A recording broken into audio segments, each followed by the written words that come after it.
குதிரை பேரம் நடக்குதான். ஆட்சியாளர்கள் குதிரை பேரம் நடத்துவாங்களா, வெளியே இருக்கிறவங்க நடத்துவாங்களான்னு எனக்கு தெரியல. குதிரை பேரத்தை பற்றி பேசினால் எப்படி இருக்கும்?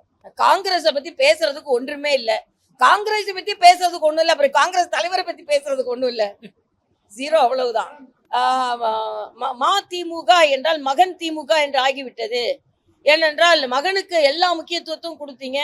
போலியோ சொட்டு மருந்து தினம் முதலமைச்சரே அதை தொடங்கி வைத்திருப்பதை நான் பாராட்டுகிறேன். ஏன்னா இந்த போலியோ சொட்டு மருந்து தினத்தை பற்றிய ஒரு விழிப்புணர்வு மக்களுக்கு தேவை.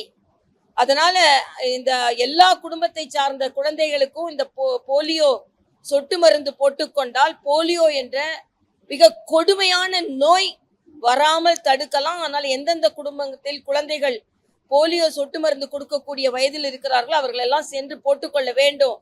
இலவச போலியோ சொட்டு மருந்து கொடுக்கப்பட வேண்டும். இது பாரதிய ஜனதா கட்சி ஆட்சி செய்யும் பொழுதுதான் இந்த போலியோ ஒழிப்பு என்பது மரியாதைக்குரிய ஹர்ஷவர்தன் அவர்கள் நம்ம சுகாதாரத்துறை அமைச்சராக இருக்கும் பொழுதுதான் போலியோ ஒழிப்பதற்கான அத்தனை முயற்சிகளும் முன்னெடுக்கப்பட்டன என்பதையும் நான் தெரிவித்துக் கொள்கிறேன். தமிழக அரசியலை பொறுத்த மட்டில் எனக்கு வைகோ போன்றவர்களை பற்றி பேச வேண்டும் என்றால் ஆச்சரியமாக இருக்கிறது. திமுகவை எதிர்த்து தான் வெளியே வந்தாரு. திமுகவில் ஸ்டாலினுக்கு முக்கியத்துவம் கொடுக்கிறது என்பதை எதிர்த்து தான் வந்தாரு. பல பல பல தொண்டர்கள் தீக்குளித்தார்கள். நான் சிறு வயதா இருக்கும்போது எனக்கு ஞாபகம் இருக்குது. ஆனா அந்த தீக்குளித்த தொண்டர்களின் ஆன்மாக்கள் மீது மிதித்து தான் திருப்பி திமுக கூட அவர் கூட்டணி வைத்துக் கொண்டார். கூட்டணி வைத்துக் கொண்டுதான் துரை வைகோ போன்றவர்கள் வெற்றி பெற்றார்கள். ஆனா அவங்க ராஜினாமா செய்யாம இன்னைக்கு இவர் வெளியே வந்ததுக்கு காரணம் நீங்க திமுக முதுகுல குத்துனேன்னு சொல்லுங்க.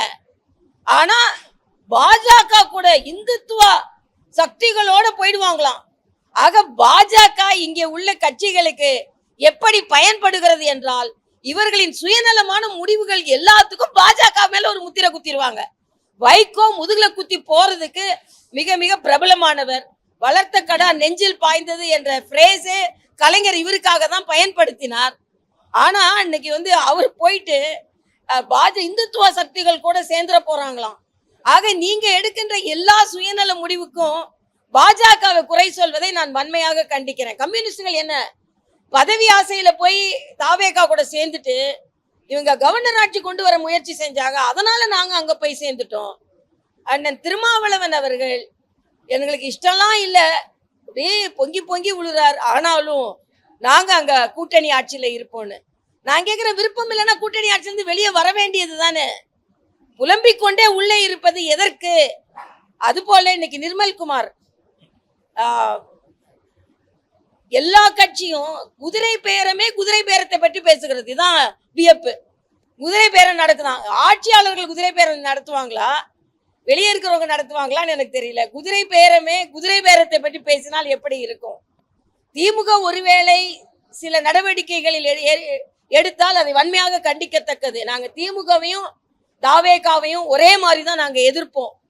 ஆனா சுயநலமாக எடுக்கின்ற எல்லா முடிவுக்கும் பாஜக கூட போயிட போறாங்க. அதனால நாங்க பாஜக எதிர்ப்புனால நாங்க இப்போ இருக்க சென்ற ஆட்சியிலே நீங்க பாஜக உள்ள வந்துருமோ அப்படின்னு நாங்க திமுக கூட இருக்கிறோம் அப்படின்னோம்.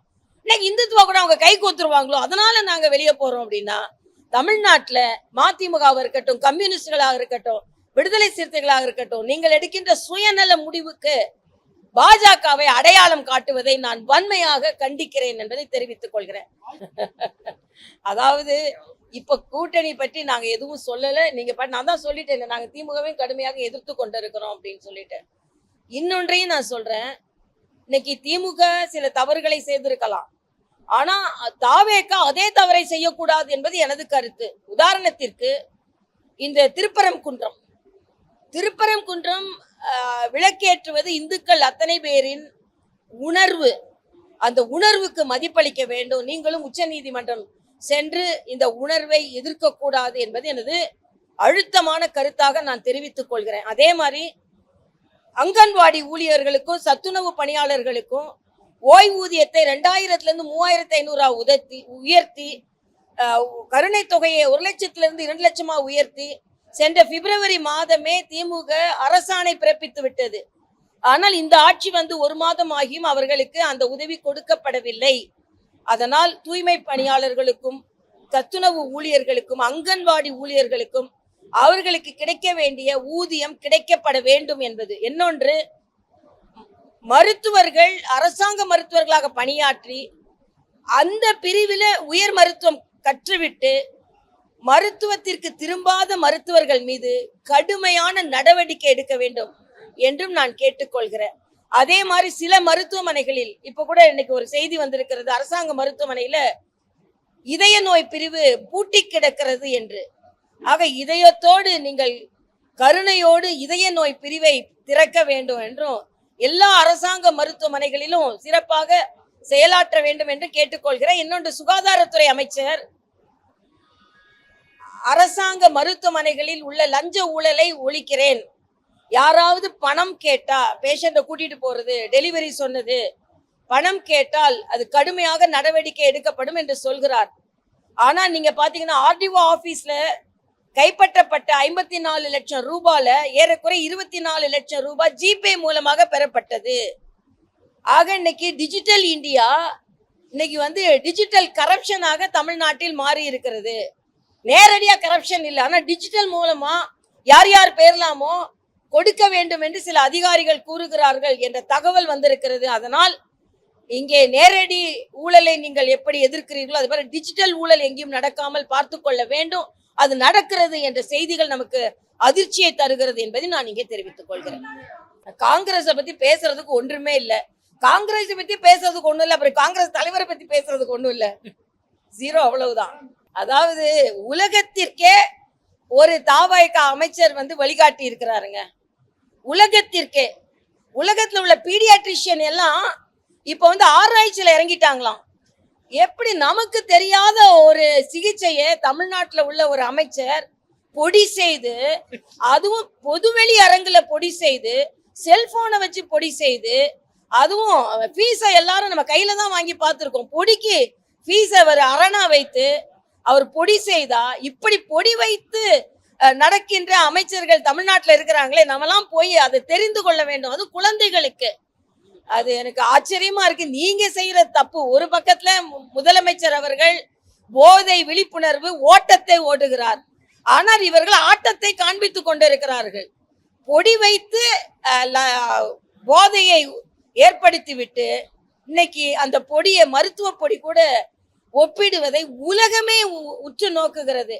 இதை சாதாரணமா எடுக்க கூடாது. முதலமைச்சர் அவர்கள் இது என்ன, உண்மையிலேயே இது மருந்து தானா, இல்லைன்னா போதை மருந்தா, இது உடல் நலத்திற்கான மருந்தா, இல்லைன்னா போதை மருந்தா, ஏன் அப்படி செஞ்சாங்க? பொது வழியில இவர்கள் இப்படி நடந்து கொண்டார்கள் என்றால் இதற்கு பின்னால் எத்தனை பேர் இப்படி நடந்து கொண்டிருக்கிறார்கள்?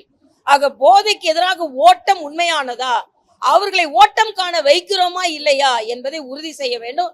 இன்னும் சொல்ல போனா அந்த அமைச்சர் உண்மையான விளக்கத்தோடு வர வேண்டும். இல்லை என்றால் அவர் பதவி விலகி அதற்கான விளக்கத்தை முழுமையான போதை பழக்கம் என்பது சாதாரண பழக்கம் அல்ல.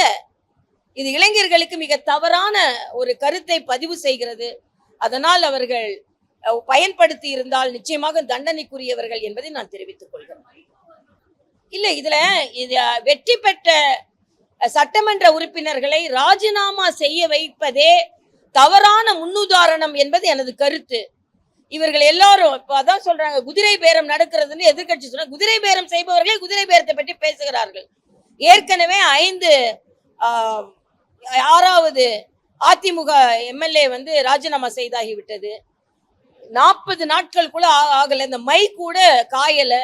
அதுக்குள்ள நீங்க இன்னொரு தேர்தல் என்றால் எவ்வளவு மக்கள் வரிப்பணம் வீணாகிறது என்பதை நீங்கள் புரிந்து கொள்ள வேண்டும். எதுக்கு ராஜினாமா செய்யறாங்க? அப்ப வைகோவோட ஆசாபாசங்களுக்கு அவர்கள் ராஜினாமா செய்ய வேண்டும் என்றால் எப்படி என்று நான் கேட்கிறேன். இதே கேள்வியை தான் எல்லாரும் கேட்கிற கேள்வியை தான் நான் கேட்கிறேன்.